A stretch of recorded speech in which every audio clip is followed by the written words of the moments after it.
soy. Niña, nací para tener amigos, para vivir feliz en un mundo tranquilo, alegre y divertido, donde jueguen los niños y poder sonreír. Bueno, buenas tardes. Yo soy Ángel Carrasco, pediatra de atención primaria aquí en Madrid, y os doy la bienvenida a la tercera sesión de EPA Aprendemos del año 2025.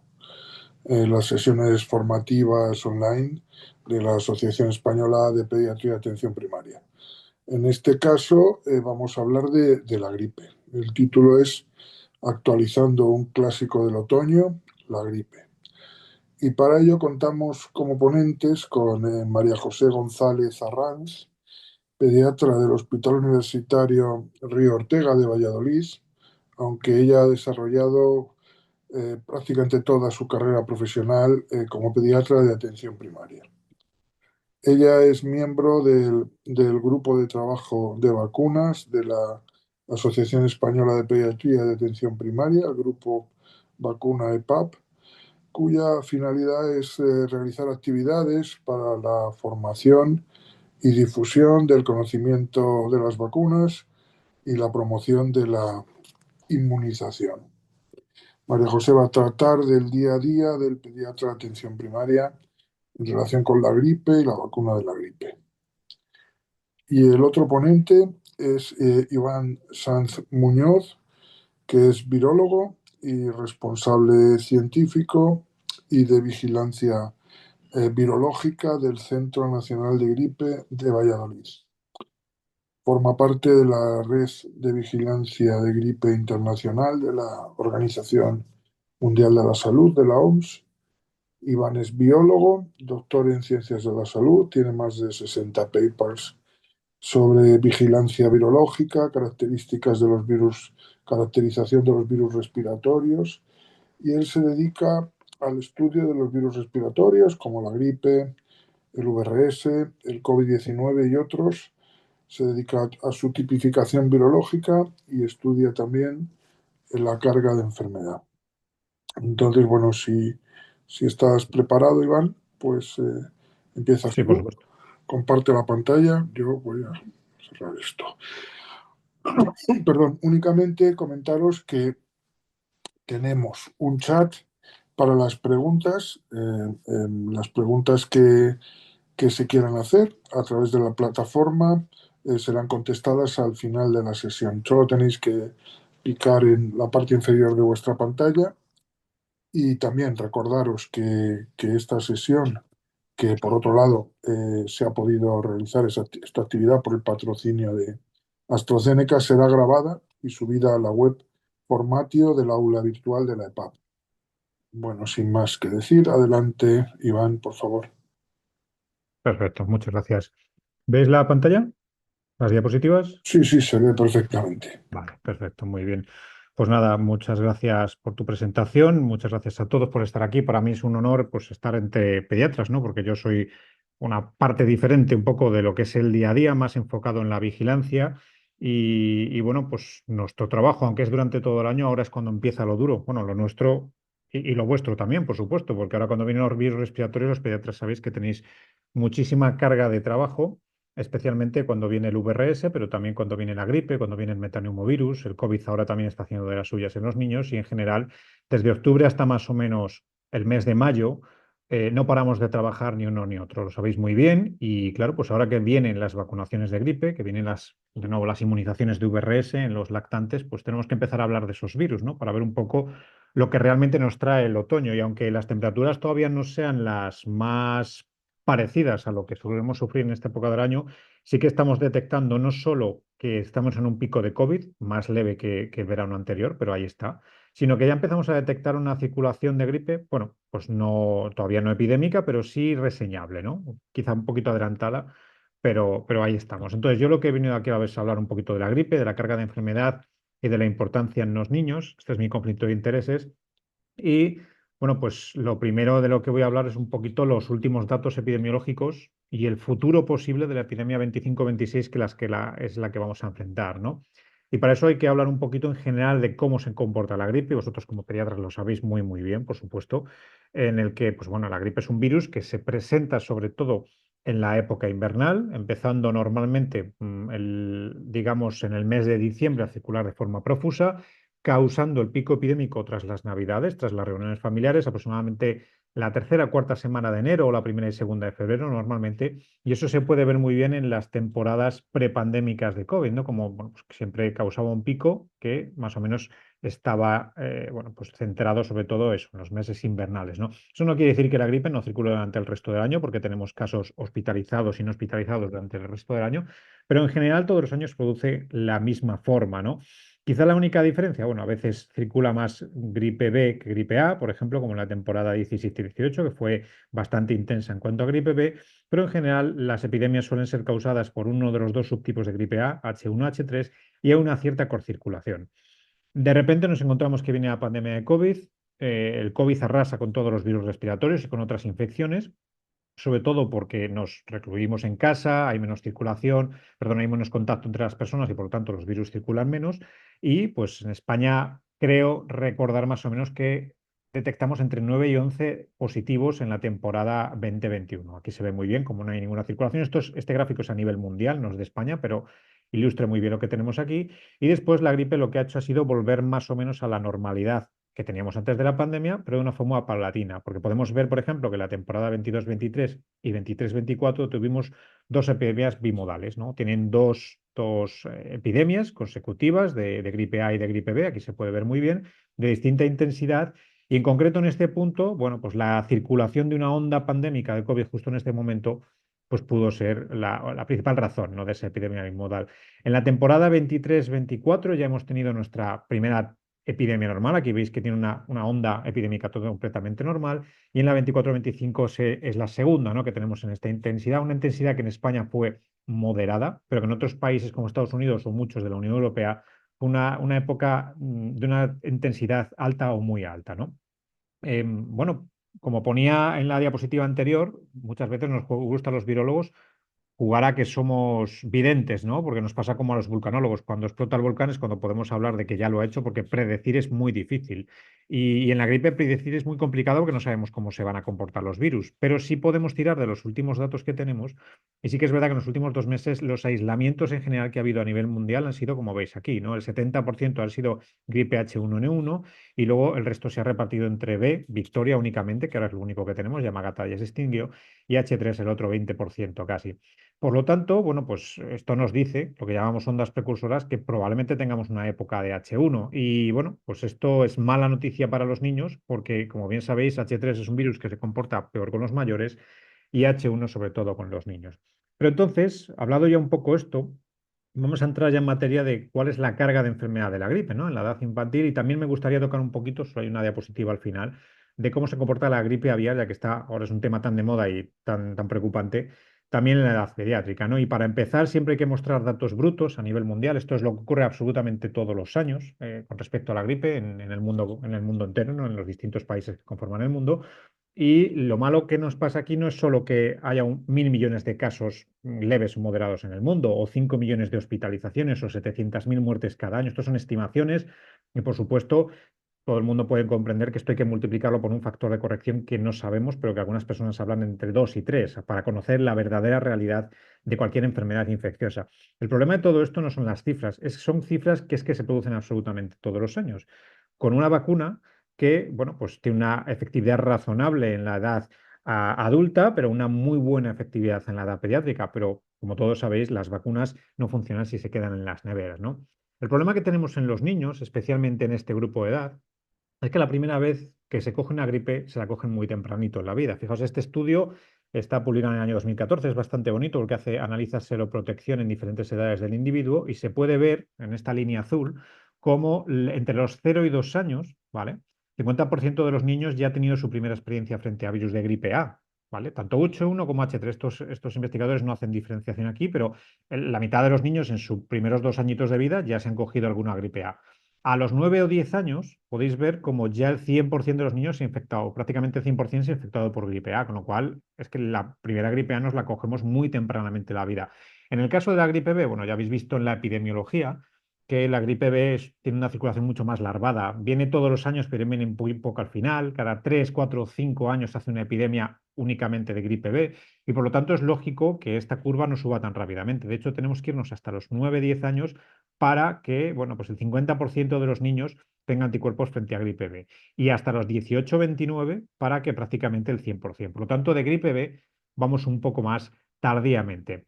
Y quiero poner esto en contexto porque para entender muy bien la carga de enfermedad que tienen los niños en cuanto a la gripe y la importancia que tienen los niños en la transmisión, tenemos que ver dónde está realmente la carga. Y la carga claramente de la gripe está distribuido en dos bandos diferentes, se puede ver aquí muy bien. En cuanto a la hospitalización, a lo que es la enfermedad grave, vemos claramente un patrón en forma de U. En los 0,4 años hay gran hospitalización y los mayores de 65 años está el otro grupo. Es obvio, todos conocemos que la gripe se comporta especialmente mal con las personas de edad avanzada, pero fijaos, por ejemplo, las tasas acumuladas en atención primaria. Esto es gripe leve moderada que se atiende médicamente atendida en atención primaria y ves como los niños de 0,4 años, que es la línea azul, y la roja, que es de 5 a 14, acaparan pues prácticamente el 80% de las consultas por gripe en atención primaria, ¿no? Por lo tanto, la mayor carga de enfermedad está en los niños, en la leve y moderada, pero también tiene una carga de enfermedad de gravedad bastante reseñable, ¿no? Porque los últimos reportes nos muestran que en países como España, entre 4.000 a 6.000 niños se hospitalizan cada año por gripe, entre ellos unos 1.000 aproximadamente, luego voy a entrar un poco más en detenimiento de esos datos, pero entre aproximadamente unos 1.000 la ingresan en UCI pediátrica gracias a la gripe, y en los adultos de edad avanzada, claro, no tiene discusión, estamos hablando de 25.000 hospitalizaciones por año. Y por supuesto la mortalidad es mucho más elevada, no hablamos de 5.000 casos por 5.000 muertes, estamos entre 3.000 y 7.000 muertes por año en el caso de los adultos de edad avanzada, dependiendo un poco de la temporada, pero una media de 5.000, ¿no? En los niños también hay, y voy a entrar en las siguientes diapositivas, pero sobre todo me quiero centrar en esto, ¿no? En que hay una carga de hospitalización que no se valora frecuentemente y que creo que es un problema para darle el peso que tenemos, ¿no? Porque muchas veces la gripe se banaliza, pero no solo hablo de los niños, sino también en los adultos, ¿no? Adultos y adultos de edad avanzada, ¿no? Nosotros hemos publicado un paper en el año 2024, perdón, 2025 a principios, en el que mostramos un poco con datos del CMVD de aquí de España, y quiero remarcar lo del CMVD porque todos conocéis que los datos allí no son lo más depurado posible, no es lo que más refleja la realidad, pero por debajo, ¿no? Porque siempre es mucho más de lo que el CMVD nos muestra, porque normalmente la clasificación de las enfermedades con los códigos CIE no suele ser lo tan exacto como nosotros desearíamos, ¿no? Y sin embargo, con estos datos nos damos cuenta de que la gripe nos produce, pues entre el 5 y el 10% de las personas que hospitalizan por esta enfermedad ingresan UCI. Estoy hablando de todas las edades, ¿vale? Así en general. Y entre el 2 y el 10%, pues va a morir cuando entre en un hospital con una gripe, ¿no? Y aquí se puede ver muy bien los perfiles diferentes, ¿no? Bueno, probablemente a vosotros nos sorprenderá que en el ingreso en UCI, los que mayores ingresos en UCI tengan sean las personas de 45 o 64 años, ¿no? Quizá la gente de la calle, la población, pues de repente con la pandemia de COVID se sintió, no sé, impresionada, ¿no? Porque, porque gente que entraba en las UCIs no era todo el mundo, sino el que se podía salvar, y es una triste realidad, pero antes de la pandemia ya se hacía así, por ejemplo, con la gripe, ¿no? Esos son los resultados que vemos aquí. No se ingresa en la UCI a quien podemos, sino a quien más probabilidades tiene de salvarse, ¿no? Y si hay, eso todos lo comprendemos, si hay 20 camas, si hay 21 enfermos, pues lamentablemente va a haber una persona que no se vaya a beneficiar de la UCI. Y normalmente vemos quiénes son. Las personas mayores de 80 años, el ingreso en UCI es muy, muy bajo, ¿no? Pero yo quiero remarcar sobre todo que en las edades pediátricas, ¿no? Entre los 0 años y los 14 años, el ingreso en UCI, evidentemente no es tan elevado por aquí, pero existe, ¿no? Y bueno, pues es lógico pensar que cuantos más años vamos cumpliendo, porque la edad es un factor de riesgo siempre en las enfermedades respiratorias, perdón, víricas y bacterianas, pues vemos que las mortalidades suben muchísimo en las edades más elevadas del individuo. Pero los niños tienen un comportamiento con la gripe que, bueno, pues es curioso porque mientras que en las personas de edad avanzada o en los adultos normalmente suele ir peor el que tiene más factores de riesgo, en la gripe parece que se democratiza bastante esto, ¿no? De hecho, hay varios estudios, yo traigo aquí uno que es de Noruega, que está muy bien hecho, en los que se ve que la tasa de hospitalización en este país es mucho mayor en los niños más pequeños, en los menores de 2 años, eso todos lo conocemos, con el VRS lo conocemos y con la gripe parece que ocurre igual, ¿no? También es relevante luego en el resto de edades del individuo hasta la adultez, pero sobre todo vemos aquí muy claramente esto. Y por supuesto, no sería fair play decir que hospitalizan todos por igual, porque hay condiciones de riesgo que, bueno, pues favorecen que un niño hospitalice. Eso es fácil de comprender, ¿no? La inmunodepresión, la epilepsia, enfermedades cardiovasculares o pulmonares crónicas son niños que más fácilmente hospitalizan, pero claro, este estudio nos muestra una realidad que a lo mejor no conocíamos. Entre el 60 y el 80% de las hospitalizaciones infantiles por gripe no tiene factores de riesgo. Hombre, también es fácil de comprender, ¿no? Afortunadamente, la mayor parte de los niños están sanos. No es como en la edad adulta avanzada que la patología previa pues es muy fácil, es muy frecuente, ¿no? O sea, ¿quién con más de 65 años no tiene una enfermedad de base, ¿no? Aunque sea hipertensión? De hecho, hay un estudio en Estados Unidos en el que valoran que más del 85% de las personas mayores de 65 años allí tienen al menos una patología previa. Con lo cual, es lógico tener niños hospitalizados que estén previamente sanos. De aquí, en este estudio, se deriva que de un 60 y un 80%, y por lo tanto, cuando les protegemos frente a la gripe, tenemos que pensar en los dos tipos de niños, ¿no? En los niños sanos y en los niños previamente enfermos, porque los datos así lo avalan, ¿no? Y, y cuando ya vamos a lo que son los desenlaces más fatales, ¿no? Que quizá es lo que más daño hace, sobre todo en la vida de un niño, porque tiene toda la vida por delante, ¿no? Cuando analizamos los años de vida perdidos, ¿no? Ese parámetro que nos indica un poco la esperanza de vida en un determinado país, una muerte infantil, suena un poco raro esto, ¿no? Pero una muerte infantil siempre pesa más en esa evaluación que una muerte de alguien que tenga 90 años, ¿no? Es lógico y tenemos que aceptarlo así, que una persona que está con 90, 90 y pico años tiene más probabilidades de morir que un niño, ¿no? Y de hecho, eso siempre lo hemos aceptado así. Pero es que muchas veces con la gripe se tiende a banalizar esta enfermedad porque pensamos que no mueren niños, ¿no?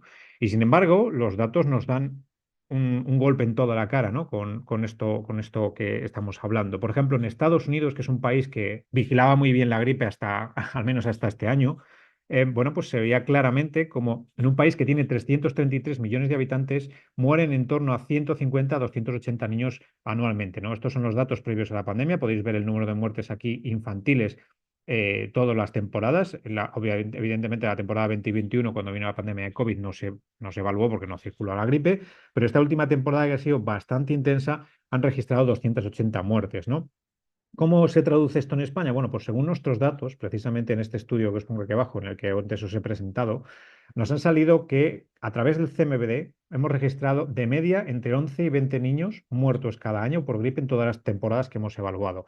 Esto, vuelvo a repetir, analizando CMVD, en el que solo te analiza muerte por gripe, no muerte con gripe, no ese eterno debate en el que, bueno, tenemos que ver un poquito realmente lo que significa muerte con gripe, cuando realmente sabemos que la gripe lo que hace es empeorar procesos previos y por lo tanto, si no estuviera la gripe no ocurriría, ¿no?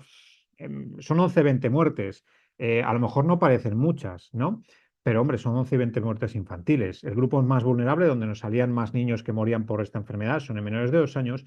Y siempre, con todos los pediatras que he hablado, bueno, pues cuando hemos hablado de este tema, siempre me gustaba preguntarles, ¿no? ¿Cuántos niños mueren por meningitis meningocócica cada año? Y realmente, cuando lo evaluaba con ellos, me decían que literalmente se daban cuenta de que morían menos por meningitis meningocócica, ¿no? Y yo no me he quedado a gusto con eso, de simplemente escuchar de boca de un pediatra que mueren más por gripe que por meningitis meningocócica, y he intentado obtener datos para poder mostrarlos, ¿no? Porque yo creo que estos datos son impactantes. A mí no me gusta la comparación que estoy haciendo, porque las comparaciones siempre son odiosas y sé que son enfermedades diferentes, pero, por ejemplo, los datos del último informe del Ministerio de Sanidad sobre la enfermedad meningocócica invasiva, que son del año 2023, aunque es el informe del año 2025, ya sabéis que siempre va con un año y pico de calaje, muestra que la EMI causó 8 muertes en menores de 20 años en el año 2023, ¿no?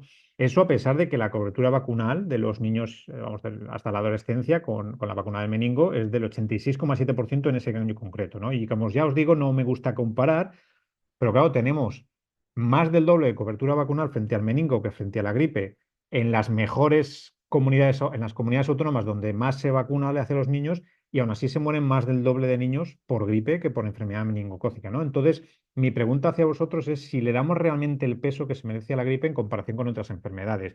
Sé que estoy jugando con los datos, porque claro, hay muchísimos más casos de gripe, pero muchísimos más de gripe que de enfermedad meningocócica. Obviamente la letalidad de la enfermedad meningocócica invasiva es mucho mayor, pero el número de niños, al fin y al cabo, es el doble por gripe. Y siempre recuerdo que todos los años las noticias siempre pues sacan casos concretos de niños que mueren por enfermedad meningocócica y cuando mueren niños por gripe, y aquí demostramos que lo hay, parece que no importan las noticias, ¿no? Por lo tanto, siempre es cierto que estamos hablando de una enfermedad de segunda, como la gripe, que bueno, pues nos está costando un poquito que el mensaje cale en general en la población y también en el colectivo sanitario, ¿no?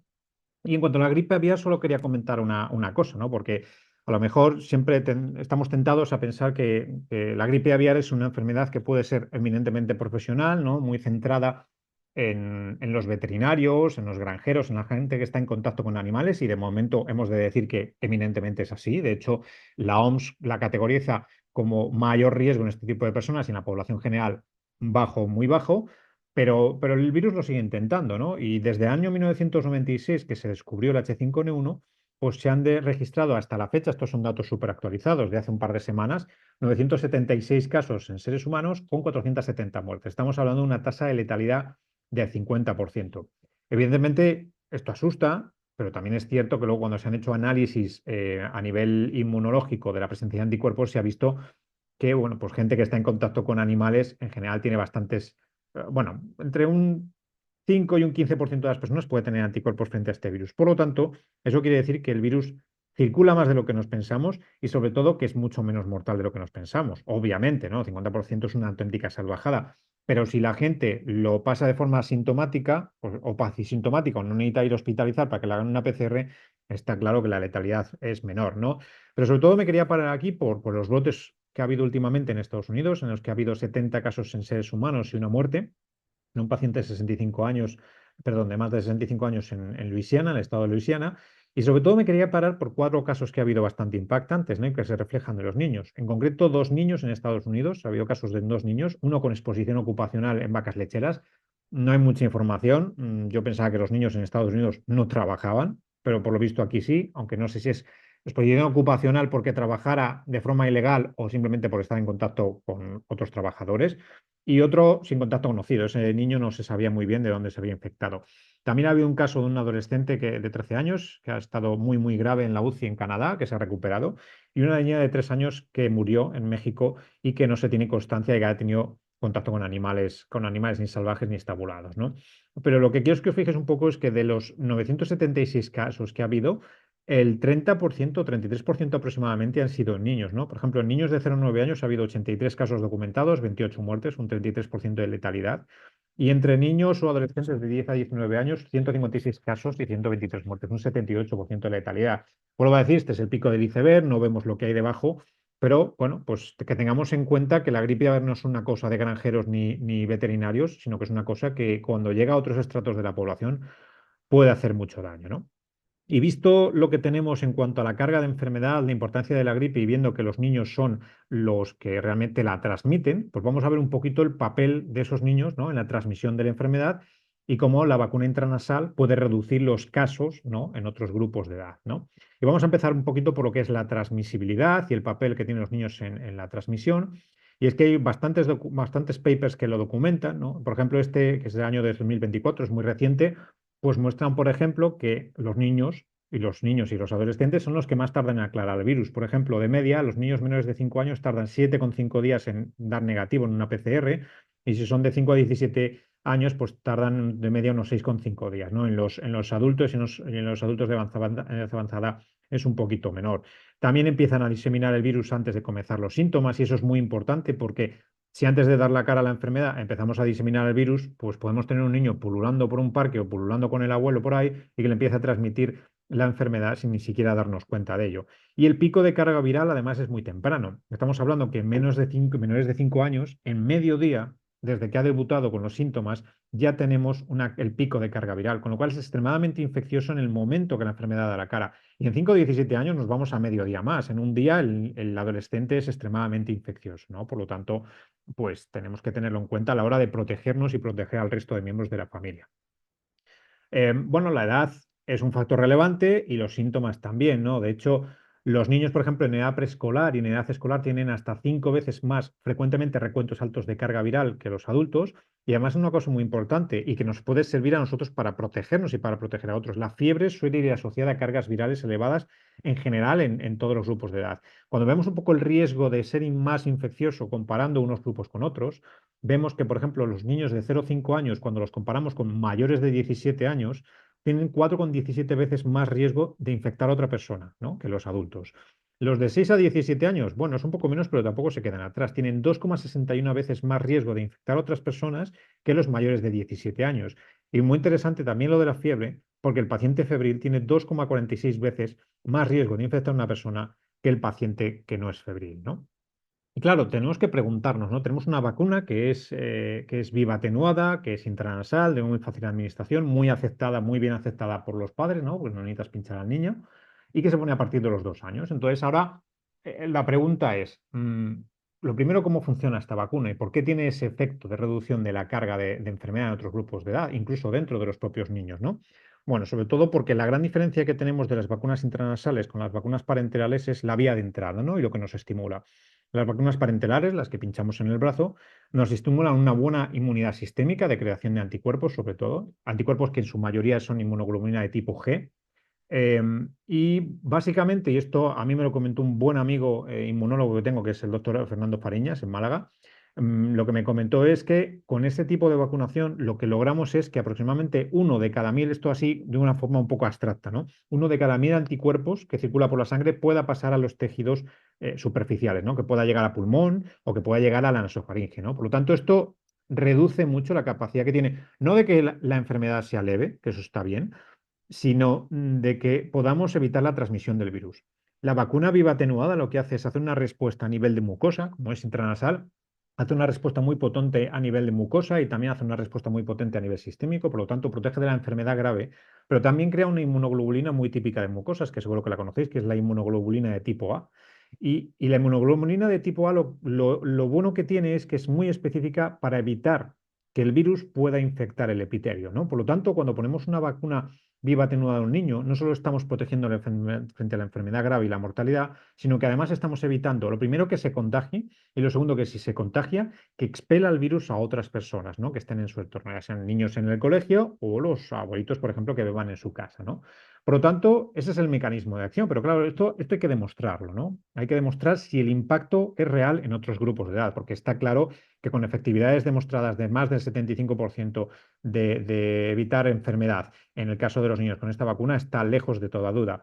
Pero vamos a ver en otros grupos de edad cómo ocurre, ¿no? Y los datos que hay, por ejemplo, he traído 2 o 3 estudios en los que se ve esto muy bien. Uno realizado aquí en Estados Unidos, ¿no?, como veis aquí, en el año 2025. Un estudio modelizado, ¿no?, que utilizaban vacuna trivalente de tipo LAIF, de tipo viva atenuada, en niños escolarizados de entre 5 a 17 años, y en los que se asumió un 45% de efectividad, que no es real porque, como os decía, las efectividades que nos muestran no solo los ensayos clínicos, sino los ensayos de vida real, es alrededor del 70 al 75%. Y lo que vieron estos investigadores es que si incrementaban, por ejemplo, un 5% de cobertura vacunal en los niños de 5 a 17 años, ojo, que son los niños, además, que están en el grupo de edad escolarizada. Porque muchas veces nos podemos preguntar, bueno, vamos a vacunar a los más pequeñines, ¿no?, que son en contacto, los que están en contacto con los abuelos. Bueno, los abuelos cuidan a los pequeños y a los mayores, pero la vida social de un bebé es prácticamente nula. Sin embargo, la de un niño que está ya en una edad escolar, ¿no?, que se relaciona con otros niños de su edad, o incluso a los adolescentes que pueden salir de fiesta, es mucho más amplia y por lo tanto la capacidad de infectarse y de infectar a otros es mucho mayor, ¿no? Por lo tanto, es muy importante tener en cuenta estos datos, porque fijaos, si aumentamos un 5% la cobertura vacunal, según este estudio, reducimos un 5% los casos y hospitalizaciones en cualquier grupo de edad.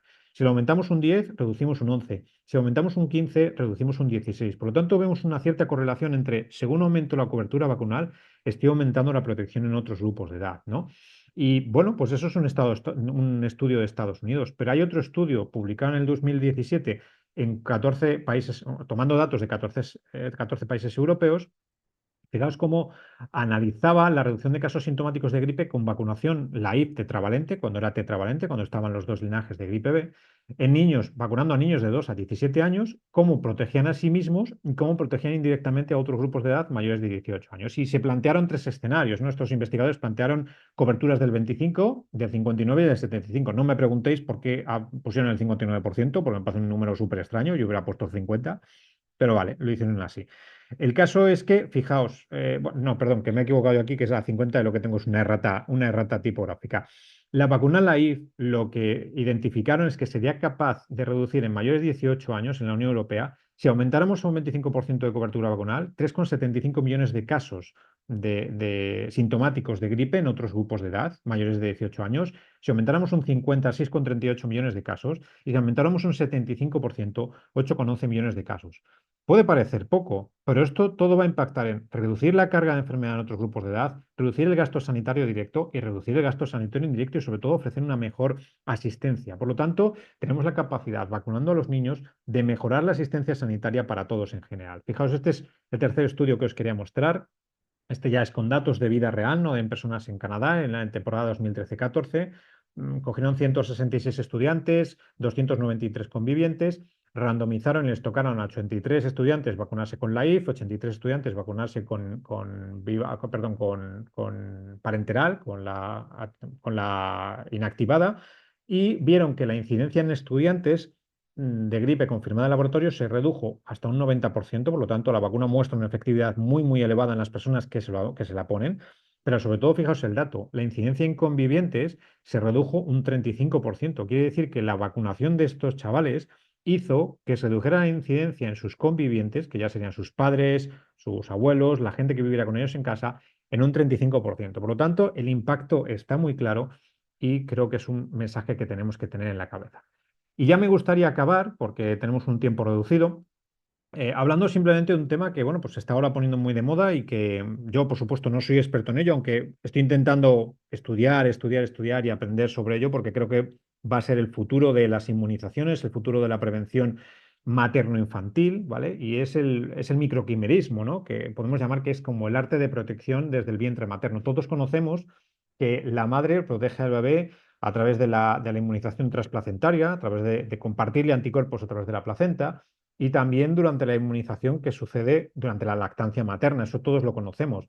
Pero probablemente lo que conozcamos menos gente es un fenómeno muy interesante que es cómo la madre dona células al niño y a través de un fenómeno de inmunotolerancia, las células de la madre prevalecen durante mucho tiempo en el niño, ¿no? Y viceversa, también ocurre al revés, ¿no? El feto dona células a la madre y esas células, por un proceso bastante complicado, pueden hacer que los niños siguientes, segundos, terceros y cuartos niños, así más o menos hablando un poco de forma abstracta, puedan ser incluso más resistentes a enfermedades posteriormente o incluso haya fenómenos de rechazo con abortos de por medio, ¿no? Fijaos una cosa súper importante que se ha descubierto con el microquimerismo. Las células maternas, estoy hablando específicamente de células de tipo inmune, pueden ser detectables en el niño, ¿no? En el hijo, hasta 30 años después. Esto, bueno, a ver, 30 años después, ahora es muy difícil que alguien se independice antes de los 30 años, pero esto nos liga muchísimo a nuestras madres, ¿no? A nivel inmunológico. Y es muy interesante porque lo que hace este mecanismo, ¿no? Que está recientemente descubierto, entre comillas, es básicamente que la madre, a través de sus experiencias por infecciones naturales o por vacunaciones previas, pueda proteger al niño frente a enfermedades infecciosas durante los primeros años de su vida o incluso durante su adultez, ¿no? Pero claro, lo que sí que se tiene claro también es que no es lo mismo que la madre se infecte antes del embarazo o se vacuna antes del embarazo que si se infecta o vacuna durante el embarazo. Evidentemente, una infección durante el embarazo nunca es deseable, pero la vacunación en el embarazo, las que tenemos clara como tosferina, como por ejemplo la gripe o como por ejemplo el VRS también con vacunas maternales, pues está claro que puede tener un papel muy interesante porque lo que se produce durante el embarazo va a tener mayor fuerza con el microquimerismo durante la vida del individuo que si se hace previamente, ¿no? Y ya, si hablamos de epigenética, pues tenemos un mundo abierto. Eso sí lo conocemos todos mucho mejor, que ya sabéis que es la modificación no de los genes, sino de la traducción de los genes, ¿no? De la expresión de los genes. Y bueno, sí que es muy conocido, por ejemplo, estudios que han mostrado cómo bueno, pues madres que a lo mejor han hecho dietas durante el embarazo hacen que sus hijos tengan tendencia hacia la obesidad, ¿no? Por lo tanto, lo que se hace en el embarazo es extremadamente importante para la protección de los niños, especialmente en los primeros años de su vida. Bueno, aquí hay un mundo completamente abierto, os invito a que lo exploréis porque es súper bonito y se está empezando a trabajar mucho en esto porque creo que tiene mucha cabida tanto a nivel de la maternidad como a nivel de la pediatría, ¿no? Y por resumir, pues los únicos datos que quería que se os quedaran en la cabeza, pues es sobre todo dar la importancia que tiene la gripe en la edad pediátrica, ¿no? Sobre todo hablando, bueno, pues la epidemia, lo que auguramos los que trabajamos en este campo, pues es que tiene pinta de que vaya a ser causada eminentemente por H1, por lo tanto, cuidado con los niños, porque es un virus que le afecta a ellos sensiblemente más que cuando hay H3. La carga infantil de gripe es reseñable, con unas 4.000 a 6.000 hospitalizaciones por año, unos 1.000 ingresos en UCI y entre 10 y 20 muertes anuales en España. Yo creo que es a tener en cuenta, es una cosa a tener en cuenta. Y sobre todo deberemos hacer más proselitismo de esta información, ¿vale? Para que la gente conozca lo que hay con los datos existentes. Están en riesgo de hospitalización tanto los niños sanos como los que tienen comorbilidades, y esto también hay que tenerlo en cuenta, quedaos con ese dato, entre el 60 y el 80% de los niños que hospitalizan por gripe son previamente sanos. Los niños son los principales transmisores de la gripe y en especial los que están en edad escolar, no tanto porque tengan una carga viral mayor o superior que los otros más pequeñines, sino sobre todo por la vida social y porque se parece mucho a lo que tienen los más pequeños. Y también para acabar, la vacunación intranasal atenuada, pues es capaz claramente, con los datos que hay hasta el momento, de reducir la transmisibilidad en otros grupos de edad entre un 10 y un 30%. Por lo tanto, si vacunamos a los niños y cuanto más les vacunemos, más bien estamos haciendo a otros grupos de edad y por lo tanto más podemos luchar para acabar o reducir digamos, la carga de enfermedad que tiene la gripe. Y aquí acabo, así que muchas gracias por vuestra atención, espero que os haya gustado y bueno, pues quedamos abiertos después para las preguntas que necesitéis. Bueno, pues muchas gracias, Iván. La verdad es que ha sido absolutamente interesante y además muy bien expresado y muy clarito todo. A continuación, María José González Arranz nos va a hablar del manejo día a día de la gripe, de su vacuna en las consultas de pediatría de atención primaria. Por favor, continuar mandando preguntas al chat para que podamos al final tener algo de discusión. Adelante, María José, cuando quieras. Muchas gracias. Bueno, como ha dicho Ángel, esta parte de la sesión vamos a hablar de pasar estos conocimientos que hemos adquirido de la teoría a la práctica del día a día de nuestras consultas. Vamos a hacerlo a través de casos clínicos. No corráis a contestar porque los casos clínicos no son interactivos. Podéis comentar lo que queréis en el chat, pero es más que nada para ponernos en la situación real de la consulta. Vamos a empezar con el caso clínico de una niña de 4 años sin antecedentes relevantes. Tiene un padre fumador y nos la traen porque lleva 8 horas con fiebre. Cuando la exploramos no vemos nada que nos llame la atención y le damos el alta con consejos de tratamiento antitérmico y explicándole los síntomas de alarma por los que debe volver a consultar. Vuelve a consultar, 24 horas después, esta vez se van al hospital de referencia y porque es que además de la fiebre tiene tos y le duele la garganta.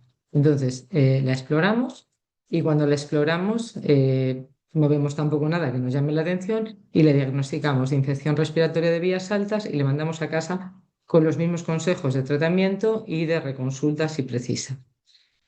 Le vemos ya en el centro de salud al tercer día de fiebre.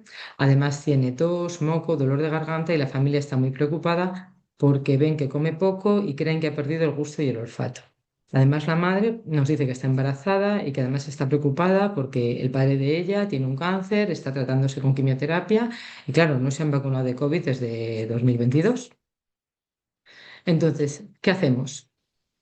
Bueno, pues le podemos hacer un test de virus respiratorios para ver si tiene COVID o para ver si tiene gripe y COVID, que de cara al caso clínico tendría un poco más de chicha.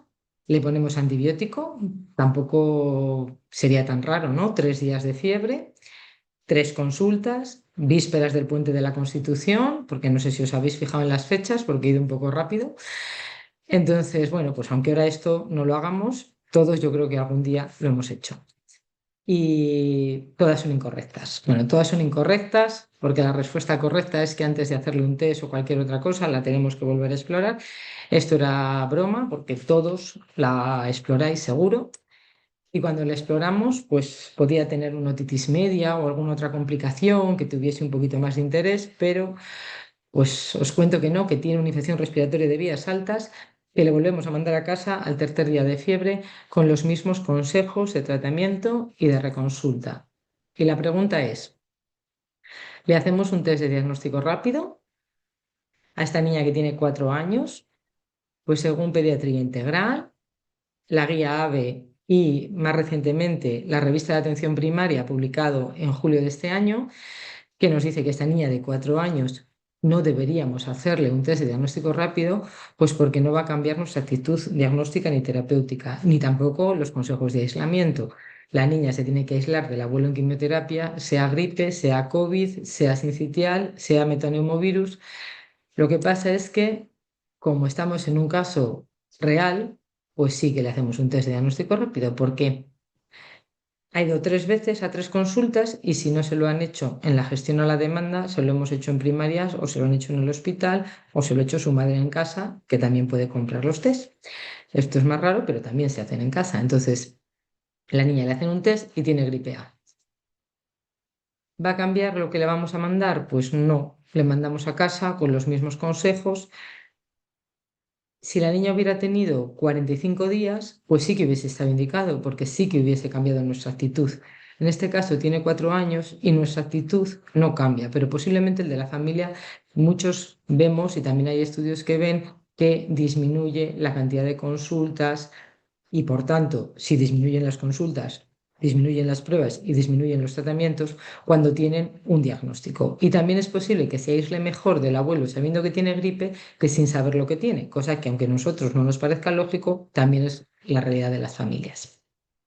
Este caso clínico era solamente para poner de manifiesto cómo vemos la gripe en las consultas, que la vemos y la volvemos a ver y la seguimos viendo, porque vienen a consulta cada nuevo síntoma o cada día que lleva con fiebre de más, vuelven a consulta. Y en la clínica, todos la sabéis, esta es la clínica de la temporada del año pasado, pero que es más o menos la misma que todos los años, y hemos puesto un poco el foco en los síntomas un poco más raros, como la pérdida de gusto, de olfato o diarrea o vómitos, que no son tan propios del COVID como también pueden ser de la gripe o de otros virus respiratorios. Abrimos un pequeño paréntesis porque hoy es 1 de octubre, empiezan las campañas vacunales en toda España, en algunas ya han empezado ayer o antes de ayer, y si a los niños de más de 2 años les hacemos un test de virus respiratorio a partir de ahora, tendremos que preguntar si se han puesto la vacuna atenuada intranasal y cuando se la han puesto. Si se la han puesto hace 3 o 4 días, a lo mejor lo que nos va a dar positivo en el test rápido es el virus vacunal que se está replicando en la nariz. Cierro el paréntesis y seguimos. La niña no viene, pero viene en nuestro segundo caso clínico. El segundo caso clínico es el hermanito que tiene 18 meses, como antecedente importante tiene una otitis media ceros en seguimiento y viene porque lleva 4 días con fiebre, con tos, con un poco de diarrea, está tomando amoxicilina, la madre está exactamente igual, pero está tomando acitromicina y la madre no tiene diarrea. Entonces la madre nos dice, oye, quítale su amoxicilina, ponle mi acitromicina. Total, ¿para qué? Si estáis los dos igual con fiebre, pero ella no quiere abandonar el antibiótico, lógicamente. ¿Y nosotros qué hacemos? Se lo quitamos, le hacemos un test diagnóstico rápido para dejarle claro que ellos tienen la gripe y toda la casa rural con la que han estado en el Puente de la Constitución. No se lo hacemos porque además, si no le vamos a cambiar el antibiótico ni a quitárselo, si es que le vamos a poner amoxicilina clavulánico a 80 por kilo porque es un niño que tiene otitis y ya lleva 4 días de fiebre, seguro que le tengo que subir amoxicilina clavulánico. O le exploro primero. Bueno, como ya sabéis que la buena es le exploro primero, pues le exploro. Y entonces, ni otitis ni diarrea, lo que a mí me llama la atención, y esto también es real, es que es un niño que tiene una dificultad respiratoria importante, que tiene mucho tiraje, satura 91 y en el centro de salud intentamos mejorarle con salbutamol en cámara y no conseguimos absolutamente nada y entonces le tenemos que mandar al hospital de referencia y en el hospital de referencia se queda ingresado 7 días.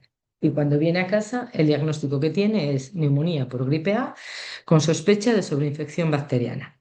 Bueno, en la sospecha de sobreinfección bacteriana, todos estamos pensando que el niño tiene una neumonía por estreptococo neumonía, pero en la realidad es difícil que en una neumonía que no ha habido que pinchar un derrame o que no hay un hemocultivo positivo, sepamos que ha sido por estreptococo neumonía.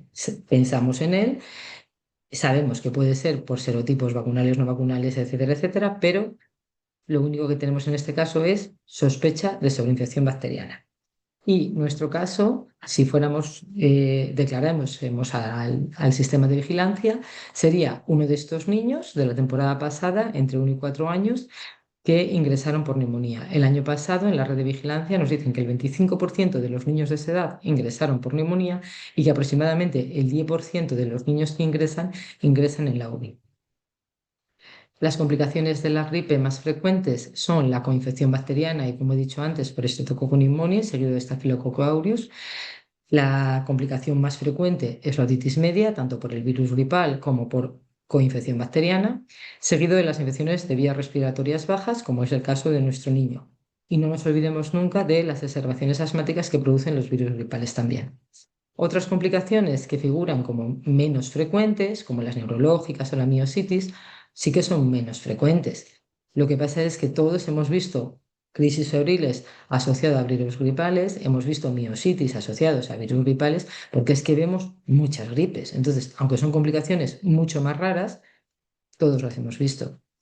Este es el estudio al que se refería antes Iván, que son los mismos datos que os ha dado él.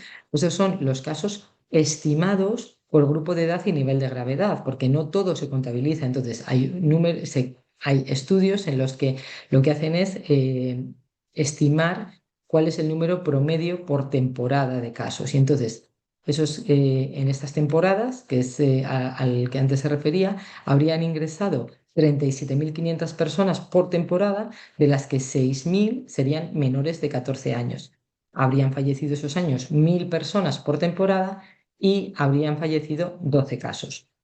Estos son los datos que tengo de este año, que no tengo por edad, pero que nos dicen que 1.700.000 personas habrían tenido la gripe en la temporada 24-25, que son muchísimas, de las que han ingresado 33.000 y de esos 33.000 habrían fallecido más de 1.900. Esta diapositiva se la he pedido a Iván para contarla yo, porque me gustó mucho en una conferencia que le oí, porque quiero que salgamos un momento del mundo de la pediatría para que demos, aunque creo que con la charla de Iván ha quedado claro la dimensión que tiene la gripe en su gran mayoría es una enfermedad banal y por eso la consideramos una enfermedad banal. La mayoría va a pasarse en 3-7 días, pero es la mayoría, pero es que hay una minoría que no es tan minoría porque son muchísimos casos que se complican de gripe y que pueden tener incluso una resolución fatal, ¿no? Entonces, además, todos los que estamos escuchando la charla no somos niños, aunque trabajamos para los niños, me parecía importante que todos sepamos que la gripe aumenta por 10 el riesgo de tener un ataque cardíaco, aumenta por 8 el riesgo de tener una neumonía, como el caso de este niño, aumenta por 8 el tener un accidente cerebrovascular, y aunque en los niños las complicaciones cardiovasculares son mucho más raras, hay casos de pericarditis y miocarditis todos los años. Este es un ejemplo de un fallecido el año pasado por un virus B que le produjo una miocarditis fulminante. Este es el caso al que ha referido antes Iván, de la niña de 3 años que ha fallecido en 2025 por gripe aviar H5N1, y no os he traído el caso clínico que yo tuve hace 5 años en mi cupo, de una niña que tenía mucha patología de base, pero que falleció por un virus gripal, por complicaciones respiratorias. He traído casos que no son tan extremos y que son más los que podemos ver todos los días. Entonces, en los casos que estábamos viendo, pues el niño se recupera, le dan el alta y entonces la madre vuelve y nos dice, oye, que me han dicho en el hospital que nos tenemos que vacunar todos. ¿Y cómo que nos tenemos que vacunar todos? Sí, ¿no decís que hemos pasado ya la gripe? Entonces, nosotros esto es lo que le tenemos que contestar. No se lo vamos a contestar con estas palabras, lógicamente, pero sabemos que circulan varios virus gripales distintos por temporada y distintos a los de la temporada anterior. Por eso las vacunas cambian todos los años y la Organización Mundial de la Salud cambia las recomendaciones para intentar que el virus que lleva la vacuna se parezca al virus que va a circular. En el caso de este año de 2025-26, el ha cambiado la recomendación para el H3N2, es distinto que el que llevaba la vacuna del año pasado y distinto el virus que habrá circulado el año pasado con el que va a circular este año. Esto es lo que antes hemos comentado. El año pasado circuló. Son datos del sistema de vigilancia. Esta curva marrón son los casos que hubo de gripe A, que son la suma de los H1N1, de los H3N2 y de los no subtipados, que son estos amarillos, y esta es la curva de virus B. Entonces hubo mucha gripe de los dos. Y en una temporada puedes no cogerte la gripe, porque no nos cogemos un virus gripal todos los años, todos, pero puedes tener la mala suerte de cogerte en una misma temporada un virus A y un virus B, por ejemplo. Entonces, ¿y quién ingresa? Pues el año pasado ingresó sobre todo virus gripe A. En la curva marrón es la suma de todos los virus A que ingresaron y la curva verde son los ingresos de virus B. ¿Quién pasó la gripe el año pasado? Pues el año pasado esta curva tan alta es los menores de 5 años, la verde los menores de 20 años y la naranja los menores de 1 año. O sea, que principalmente los que se contagian de gripe son los menores de 20 años. Pero ¿quién se ingresa? Pues como ha dicho Iván, esta curva son los mayores de 80, pero la siguiente curva de quién ingresa son los menores de 1 año, que son estos naranjas, y los mayores de 70, que es esta curva roja. Entonces, a la pregunta, ¿quién se tiene que vacunar en este caso clínico? Pues la respuesta es que nos deberíamos vacunar todos. En la vacunación sistemática, la madre está embarazada, entra en grupo de riesgo y está incluida la vacunación de la embarazada en cualquier trimestre del embarazo y hasta 6 meses después de haber dado a luz. Los niños en mi caso clínico tienen 18 meses y 4 años, pues están entre 6 meses y 5 años, la tienen en calendario. Y los mayores de 60, pues bueno, en este caso no sabemos qué edad tienen los abuelos. Los casos que estábamos hablando, que están en el calendario, entran en el grupo A por mayor riesgo de complicaciones o cuadros graves de padecer la infección. Y en este mismo grupo entran todas esas patologías que tenemos siempre listado: enfermedad celíaca, asmáticos, enfermedades neuromusculares. En este caso, el abuelo que tiene un cáncer y está en tratamiento con quimioterapia, me da igual la edad que tenga, es que pertenece al grupo A. Y en este caso, el padre que es fumador pertenece al grupo A, porque los fumadores son grupos de riesgo para complicaciones de la gripe. O sea, imaginaros qué mogollón de personas son eso. En el grupo B estamos todos los que trabajamos en un centro sanitario, sociosanitario, y eso significa no solo personal sanitario, que siempre decimos profesionales sanitarios, no, son todos los que trabajan en un centro sanitario, sociosanitario, desde administrativos hasta el jefe de servicio. Grupo C, las personas que pueden transmitir la gripe, aquellas que tienen riesgo de presentar complicaciones. Y en este grupo estarían los estudiantes que tenemos en prácticas en los centros de salud y en los hospitales y los convivientes de personas de riesgo. En este caso, si el abuelo vive con esta familia, pues como esta familia está indicado que se vacunen todos, pues ya la tienen indicada. Pero si el abuelo vive en su casa y vive con otras personas o tiene una cuidadora, toda esa gente que convive con ese abuelo que está con quimioterapia debería vacunarse para proteger a ese enfermo, que es el que más riesgo tiene de una complicación grave. Y en los otros grupos de riesgo son realmente grupos de riesgo profesional y son los profesores que trabajan con niños de menos de 6 años y profesiones que están en contacto con animales y sus secreciones, ganaderos, veterinarios. Como nos ha contado antes Iván, aquí tendríamos que hablar luego, si nos sobra tiempo, de los gatos, que estamos en contacto con muchos de ellos y tampoco es un contacto tan profesional. Bueno, todos tenemos claro, queremos vacunarnos y entonces nos vamos a vacunar. ¿Con qué vacuna? Pues ahí empezamos a pensar, la madre está embarazada, el abuelo está en quimioterapia, ¿cuál le toca? ¿Cuál le pongo? Bueno, pues en cada servicio de salud posiblemente compren unas vacunas. Hay algunas que no tienen pérdida porque solo hay una. La vacuna atenuada intranasal, aprobada a partir de los 2 años, la tienen los niños a partir de 2 años en todas las comunidades autónomas. Luego tenemos para los ancianos y los institucionalizados las de adyuvadas y alta carga, pero a nivel de vacuna inactivada, para otros grupos de riesgo y para menores de 2 años, hay diferentes marcas.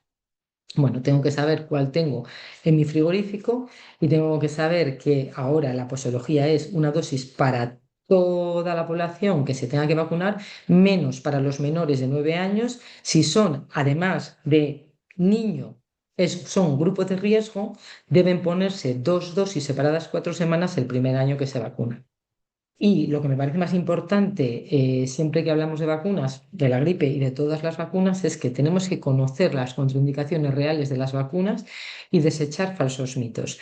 No tenemos que perder oportunidades de vacunación por falsos mitos y tenemos que ir intentando que ciertas cosas que venimos arrastrando desde hace muchos, muchos años, no poner las vacunas juntas, pobrecito, pues todas estas cosas las tenemos que abandonar y tenemos que luchar por acabar con los bulos en este tema y en todos, ¿no?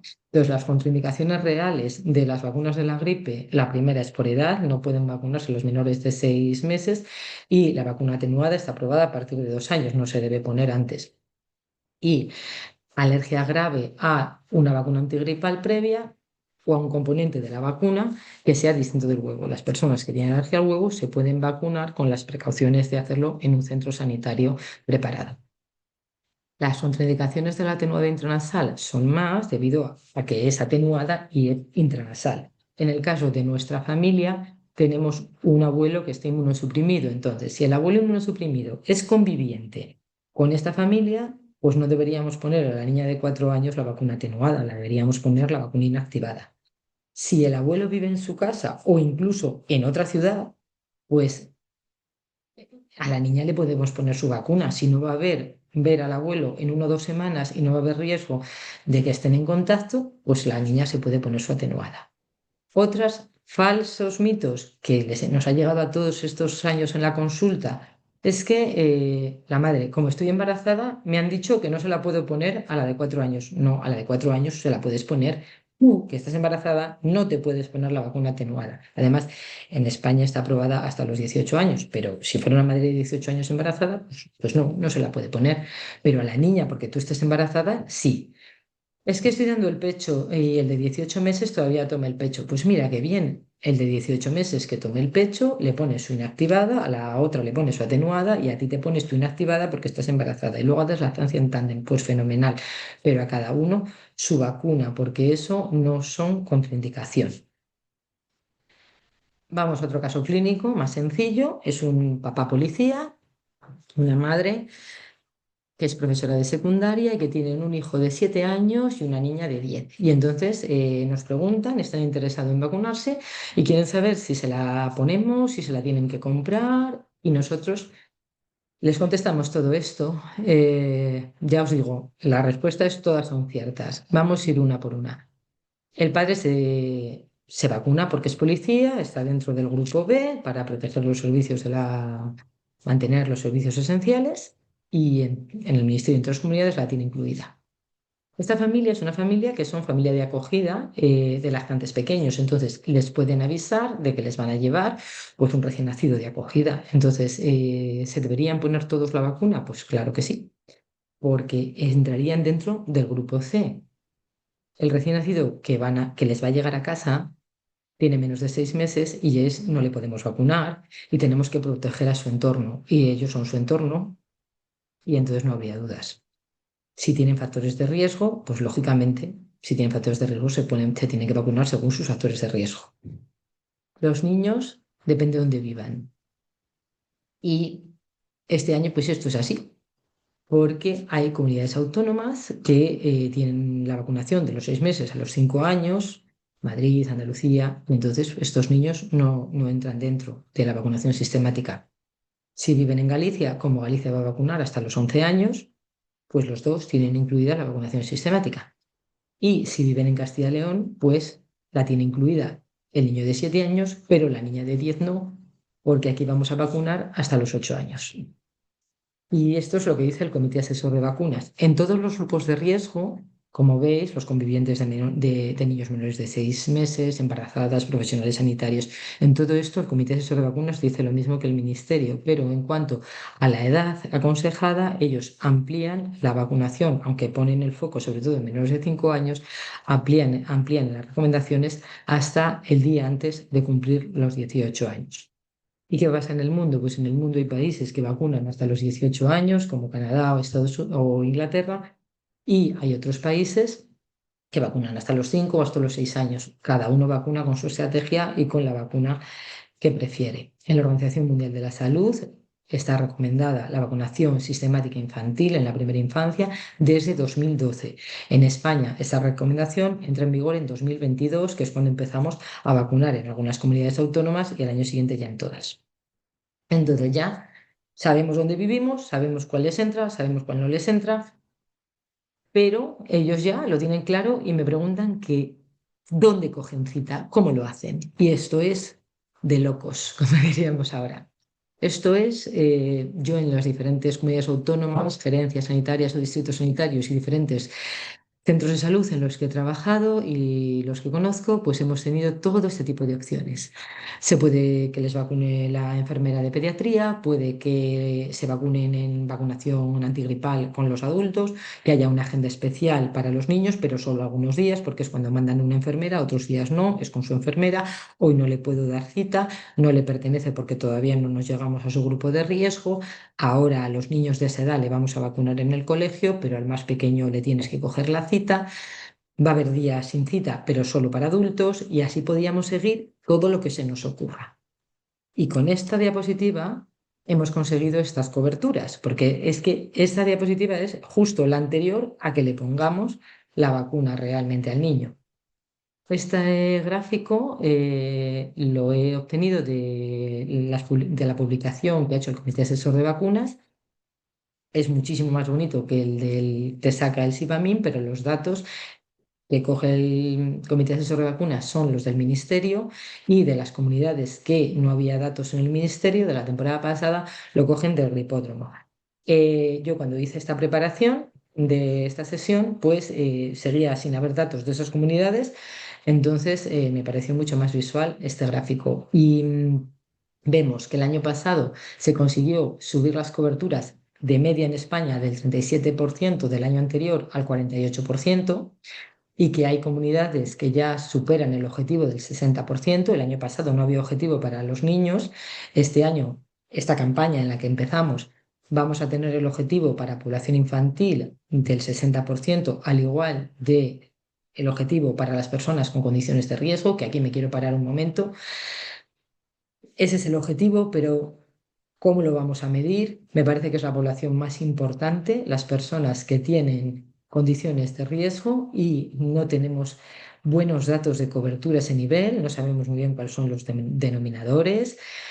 Son los grupos que casi peor se vacunan, porque al no ser, como antes decía Iván, los mayores de 65, si les entra por edad, pero es que además casi todos los del 65 tienen algún están dentro de un grupo de riesgo. Bueno, pues ya van todos vacunados. Y si los menores de 5 años tienen enfermedades de riesgo, también les vamos a vacunar, pero el de 8, 9, 10 años, 34 o 45 años, no sabemos muy bien cómo se vacuna. Y luego tenemos que, bueno, dar el premio a Galicia, Cantabria y Asturias, que ya tienen cumplido ese 60%. Ojalá lo mantengan este año y sigan cumpliendo o lo superen. Y luego tenemos que los personales sanitarios y los mayores de 65 deberíamos conseguir el objetivo del 75%, y nos quedamos en el 39, algo por ciento. Estos somos el personal sanitario, ¿vale? Estos son los gráficos que nos da el Ministerio, que como veis son menos visuales. Y estas son las embarazadas que han conseguido llegar al 60% por los pelos, y gracias a comunidades que vacunan, tienen unas coberturas muchísimo más altas que otras. Y quería enseñaros por último, antes de cambiar de tema, esta diapositiva. Estos son las vacunas que sobran. Estas son las que sobran en Castilla y León, que son los datos que yo tengo y que las publican. No sé si el resto de comunidades autónomas publican las vacunas que devuelven. Luego, porque muchas veces, o por lo menos todos habréis oído en vuestro centro de salud, creo, es que me han dicho que es que ya no hay vacunas, es que me han dicho que no hay vacunas. A lo mejor no hay vacunas hoy, en este momento, en este frigorífico, porque luego aparece siempre un frigorífico lleno de vacunas, o me ha tocado solo vivir eso a mí. Y en Castilla y León no son las del año pasado, estas son las del año anterior. Este año han sobrado alguna menos porque, por ejemplo, en niños se ha aumentado la cobertura del 45% al 50%, entonces se han devuelto algo menos. Pero si os fijáis, las de alta carga y las de La vacuna adyuvada, que son para las personas mayores, que aquí en Castilla y León tenemos muchos, no sobran tantas en porcentaje, aunque en número 25.000 vacunas devueltas de Fluad, 7.000 de Fluenz, pero en porcentaje para las que se compran para esa población fueron muchísimas. Este año se ha devuelto alguna menos. Y si veis la inactivada, que en Castilla y León es esta, fijaros cuántas vacunas se devuelven, ¿vale? Y para mejorar las coberturas de vacunación, siempre se habla de tres patas: la recomendación, la aceptación y la accesibilidad. Entonces, en la patita de la recomendación, pues hay una parte que es la difusión de la campaña vacunal, que aunque nosotros podamos colaborar, no es a nosotros a quien corresponde. Y está demostrado que lo de la cartelería y eso, pues como que ya a la gente no le llega y que ahora a la gente le llegan las redes sociales y otra manera de comunicarnos, ¿no? Para la población, para los padres, la opinión que más vale es la de su profesional de la salud. Y esto nos lleva a pensar que si tenemos que hacer captación activa. Bueno, pues la captación activa es lo más eficaz, pero también dependerá cómo se haga. Entonces también hay estudios de cómo hablar de vacunas con los padres, igual que tenemos que saber cómo hablar de dejar de fumar o cómo hablar de la obesidad, ¿no? Y en parte me tranquiliza con esto que he dicho antes de las redes sociales, que se fíen más del profesional sanitario que de las redes sociales. Los padres normalmente vacunan a sus hijos para proteger a sus hijos, que es lo normal, porque lo normal es que te vacunes para protegerte a ti y vacunes a los tuyos para protegerles a ellos. No. ¿Y por qué no les vacunan? Pues ellos dicen que porque nosotros no les hemos recomendado la vacuna o porque no se han enterado de la campaña. Como ha dicho Iván, los padres, los profesionales están contentos con la vacuna atenuada intranasal porque se evitan los pinchazos, y luego, una vez que quieren ponerse la vacuna, tienen que llegar al centro de salud y que haya cita, no tenerse que salir de trabajar o ese tipo de cosas. Entonces, para facilitar la accesibilidad, cada comunidad autónoma va implementando medidas para ver si consigue aumentar las coberturas. Os he puesto el ejemplo de Galicia, que va a vacunar hasta los 11, va a vacunar en los colegios, va a mandar SMS. No en todas las comunidades mandarán SMS, en otras sí que van a vacunar en los colegios, en otras como Castilla y León no van a vacunar en los colegios. Entonces, aquí, pues cada comunidad autónoma hace unas cosas. Y con esto quiero acabar y dejar tiempo para las preguntas. Lo único, daros las gracias desde el grupo de vacunas porque nos habéis invitado a participar en esta sesión y nada, a vuestra disposición. Bueno, muchas gracias. La verdad es que los dos ponentes habéis hecho unas exposiciones muy interesantes y ya tenemos algunas preguntas en el chat. Bueno, recientemente hemos visto un consenso de tres sociedades científicas, de la Asociación Española de Pediatría, de la Sociedad Española de Inmunología Pediátrica y de la Asociación Española de Vacunología, que recomendaba como la vacunación sistemática de la gripe, no solamente entre los 6 meses y los 5 años, sino entre los 6 meses y los 17 años. Entonces nos preguntan, ¿es lógico que se extienda esta indicación de la vacunación sistemática de la gripe de los 6 a los 17 años? ¿No sería mejor concentrarnos o centrarnos en aumentar las coberturas vacunales hasta los 5 años? Creo que alguna de lo que habéis expuesto puede contestar en parte al menos esa pregunta, pero si queréis, creo que esta podríais contestarla los dos, pero creo que es probablemente la pregunta más importante de todas las que nos han hecho esta tarde. ¿Quieres empezar tú, María José? Bueno, es que, a ver, la recomendación yo creo que tiene fundamento, pero es que no sé realmente si lo que queremos es, si aumentamos, yo creo que si aumentamos el número de personas que se vacunan, desde luego vamos a disminuir la circulación del virus. Entonces, cuanto más ampliemos vacunación, pues menos circulación del virus va a haber.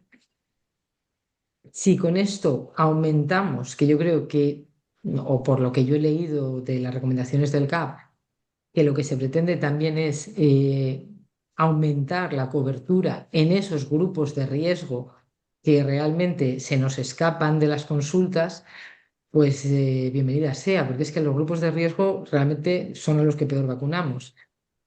Pero es que el foco le tenemos que poner, o sea, no me parece mal esa recomendación, lo que pasa es que vamos y llegamos un poco apurados a los de, o más que un poco apurados, a los de 5 años. Entonces, yo creo que la recomendación, el CAP creo que lo explica bien, o sea, recomienda hasta los 18 años, pero poner el foco en los menores de 5. Y yo diría, proteger a los de menos de 6 meses y a los de menos de un año, que se me olvidó decirlo antes en la diapositiva, que esas coberturas del SIVAMIN y del comité asesor, las coberturas de este año y del pasado, cuentan a partir del año. O sea, son niños de 1 a 5 años, pero los menores de un año no están ahí. Entonces, yo no he tomado esa decisión, entonces no creo que sea yo quien la debe explicar, creo que debería ser alguien que pertenezca a esas sociedades y haya hecho esa recomendación. Por lo que nos ha contado Iván y por lo que yo también he leído, han observado que, claro, en países donde la vacunación lleva más años y más extendida, están aumentando mucho los casos y muchos casos hospitalizados en Australia, en Estados Unidos, de niños entre 5 y 19 años. Entonces, también la recomendación va por ahí. Cuando veas las barbas de tu vecino pelar, pues pon las tuyas a remojar. Pero yo estoy hablando por lo que he leído, ¿de acuerdo? Yo por mi parte creo que no son cosas antagónicas. De hecho, yo creo que son cosas que suman uno a otro, ¿no? Hemos hablado, precisamente tú, María José, del objetivo 60%, ¿no? Es un objetivo que podemos considerar de cortas miras, ¿vale? Pero, hombre, 60% para empezar, tercer año consecutivo de vacunación infantil, no creo que esté mal, ¿no? Es un objetivo que, por ejemplo, Galicia ya lo ha cumplido y, por lo tanto, bueno, pues habrá que ver cómo extender eso para llegar a muchos más niños. Pero con lo de que no están enfrentados, quiero decir que, claro, si no sabemos si hemos llegado al tope de vacunación de ese grupo de edad, yo creo por supuesto que no, ¿no? Pero claro, ya las cosas que se hagan adicionalmente para aumentar esas coberturas tienen que ser muy ingeniosas, ¿no? Porque, hombre, 60 y pico por ciento de cobertura para niños en ese grupo de edad no está mal para una vacunación que los padres nunca la habían considerado importante, ¿no? Entonces, creo que poner un grupo de edad adicional, ¿no? Creo que solo puede aportar a mayores, porque esos niños que están en ese otro grupo de edad nunca estarán, o sea, ya no van a estar más en el Ya no me anterior, con pasa. lo Sí, no cual van a siempre, nunca van a desacelerar la vida, ¿no? Entonces va a ser siempre a mayores. Y eso, como bien dices, no solo por los datos de hospitalización, mortalidad, etcétera, sino que además va muy destinado claramente a lo que hemos estado comentando todo el rato, ¿no? A esos datos que avalan que las vacunas vivas atenuadas disminuyen, no solo el impacto en ese grupo de edad, sino disminuyen en otros grupos de edad. Con lo cual es como una forma de proteger adicionalmente no solo a ellos, sino a los de otros grupos de edad mucho más mayores, ¿no?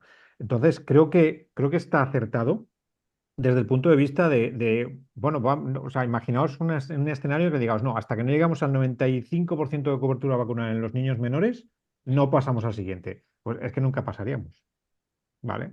Entonces, creo que es acertado empezar con el siguiente porque, como dices tú, vacunas hay siempre, se tiran vacunas, se devuelven vacunas. Entonces, Y bueno, además es curioso que esa recomendación, ese consenso, no solamente incluye sociedades pediátricas, ¿no? O el Comité Asesor de Vacunas de la AEP, que siempre, digamos, extiende un poco más la recomendación de la recomendación, probablemente de la recomendación oficial del Ministerio, sino que incluye también, a mí llama la atención que incluye también la Asociación Española de Vacunología, ¿no? Que, digamos, es más la línea de salud pública, donde están muchos de sus socios o miembros, son epidemiólogos y especialistas en salud pública, ¿no? Y también llama la atención que ha habido varias comunidades autónomas que han extendido ya la edad de vacunación a los 11 años, a los 9 años y a los 8 años.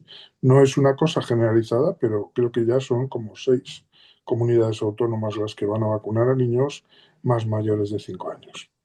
Bueno, una pregunta yo creo que esta es para Iván, ¿no? Se ha explicado la diferencia de activación del sistema inmune según sea la vía intranasal o intramuscular. Para la protección individual del niño interesa que la primera exposición al virus sea concretamente por una de estas vías o da igual una u otra? Bueno, a ver, esa es fácil de contestar desde el punto de vista que la vacuna viva atenuada en menores de 2 años no se puede poner. Y según los datos que yo he relatado, se cogen la primera gripe muy, muy tempranamente, con lo Antes. cual o vacunamos a la madre y por lo tanto la primera exposición va a ser transplacentaria, o vacunamos a los 6 meses y la inyección tiene que ser, bueno, nunca valga la redundancia, tiene que ser inyectada y por tanto inactivada. Entonces, diferente sería el niño mayor de 2 años que se vacuna por primera vez, pues obviamente la protección, si hablamos puramente a nivel inmunológico, la protección va a ser muchísimo más completa si se hace con viva atenuada. Pensad una cosa, el sistema inmune es ciego. El sistema inmune ve mediante lo que toca, o sea, no tiene ojos.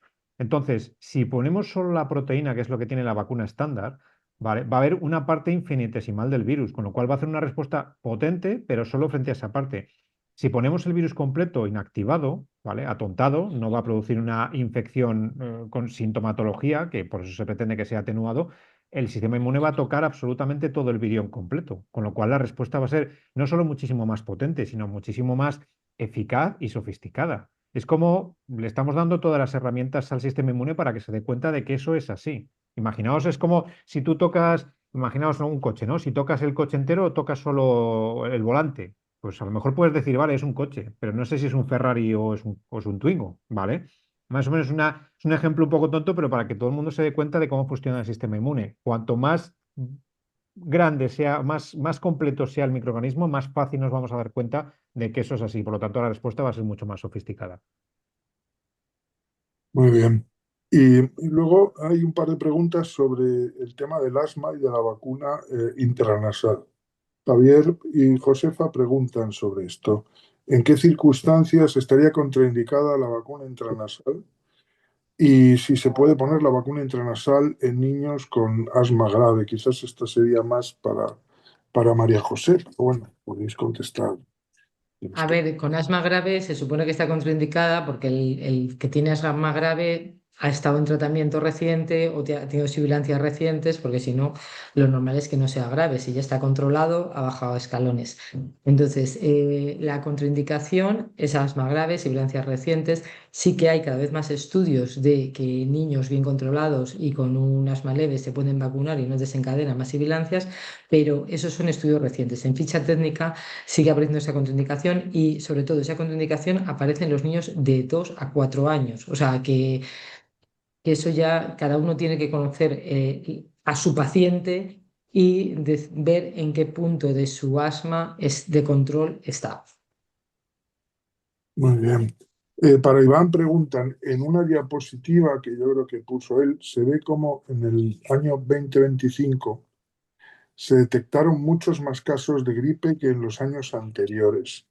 Y preguntan si creen que esto es por aumento de la detección o los test rápidos realizados o por un aumento real de la incidencia. Bueno, pues a ver, lo primero es que esa diapositiva, si recordáis, os dije que era a nivel mundial, ¿vale? Por lo tanto, no es representativo de España solo, sino que es de hemisferio norte, hemisferio sur. O sea, lo puse así un poco para que veamos cómo se comporta la epidemiología. Pero sí que es cierto que se ve una gran cantidad de casos. Y realmente, lo que estaba hablando con mis colegas a nivel internacional es que precisamente es ambos tipo de cosas. La epidemia ha sido 2025, la 2024-2025 ha sido especialmente intensa en algunos países europeos, no especialmente en España, porque no llegó ni moderada. Hemos tenido una gripe, vamos, una epidemia gripal que ha sido leve, ¿no? Ha llegado al umbral de moderada. Pero en Estados Unidos y especialmente, por ejemplo, en Francia o Alemania, ha sido especialmente intensa por múltiples factores, ¿no?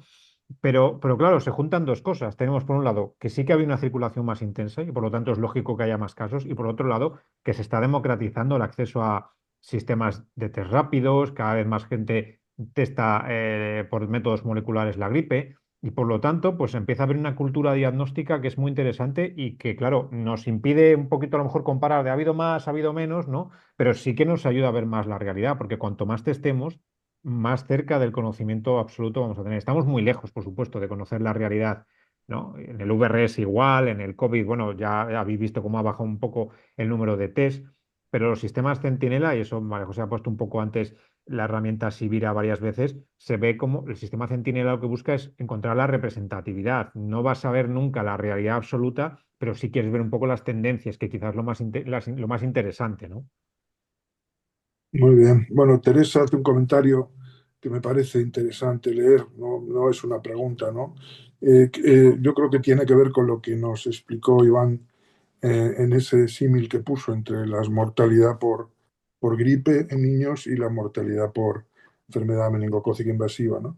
No existe la percepción en la población general de la importancia de la gripe en los niños como principales transmisores y su potencial gravedad. Yo creo que esto, no sé si estáis de acuerdo, yo creo que esto es uno de los problemas principales a lo mejor, de que no podamos subir las coberturas. Y también hay una pregunta de María Teresa. En la temporada pasada, la franja de edad más afectada fueron los niños de 1 a 4 años, teóricamente la edad de la vacunación sistemática.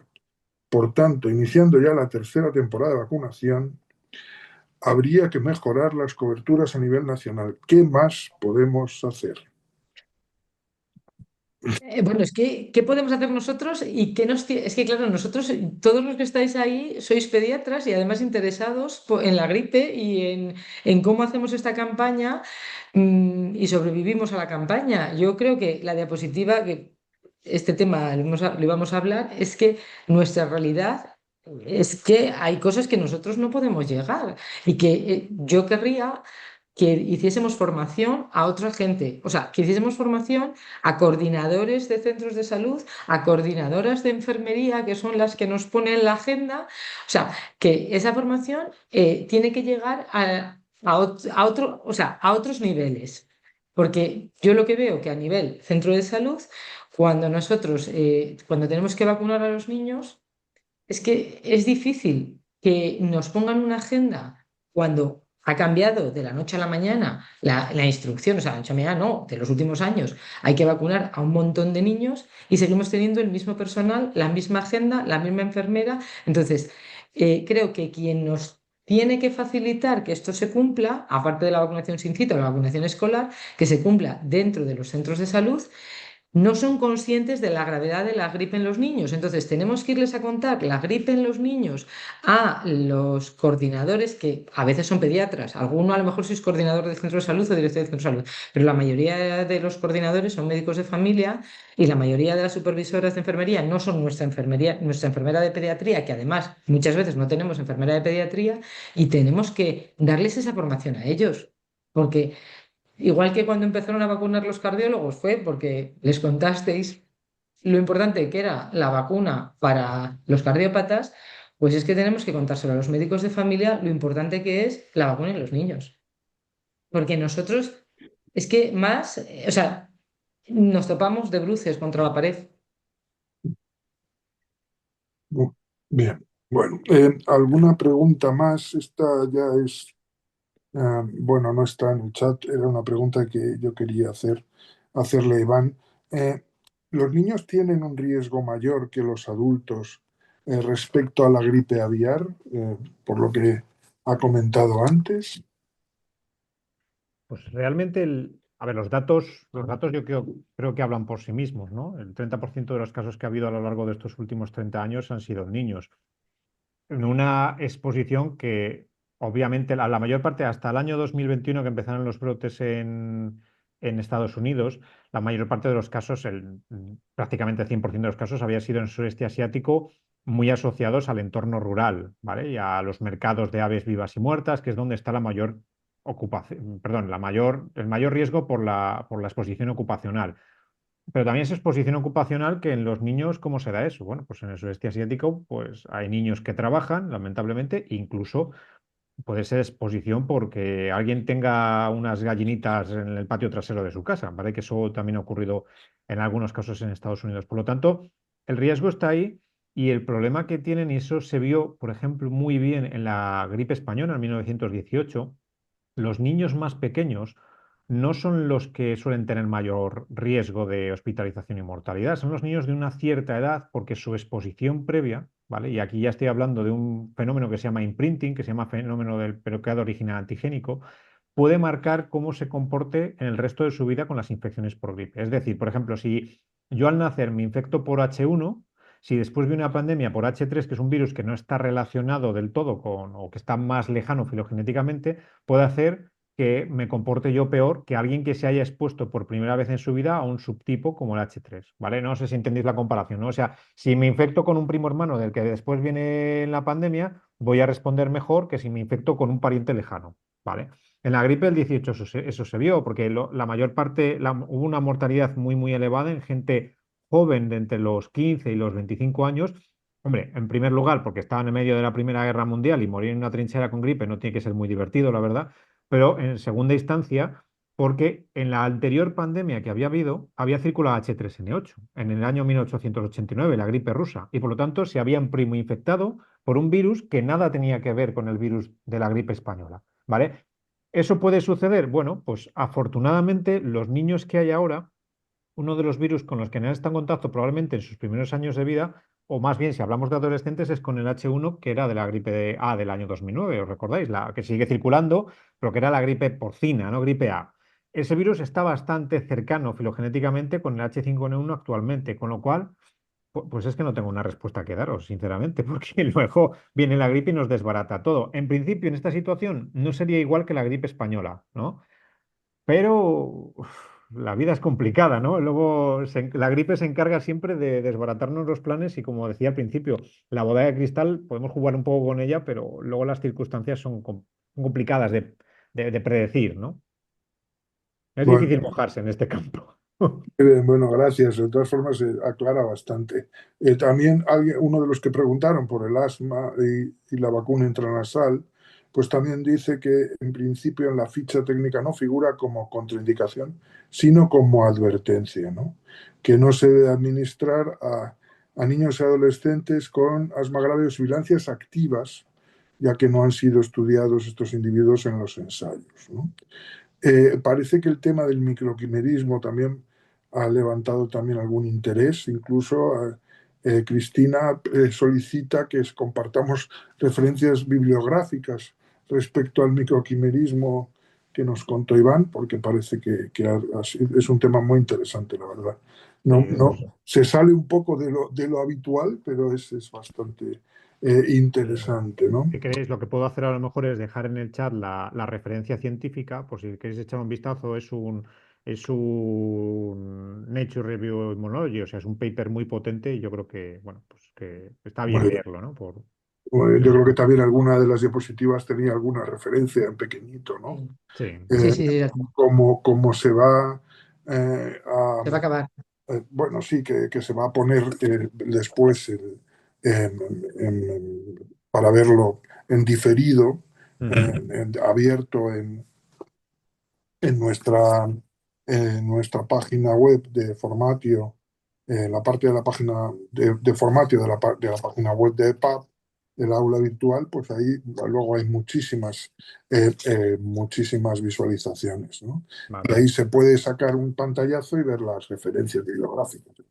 Ujú. Bueno, ya son casi las 7 de la tarde, entonces, salvo que queráis añadir algo más, yo pues agradeceros vuestra disponibilidad para esta sesión. Creo que ha sido altamente interesante.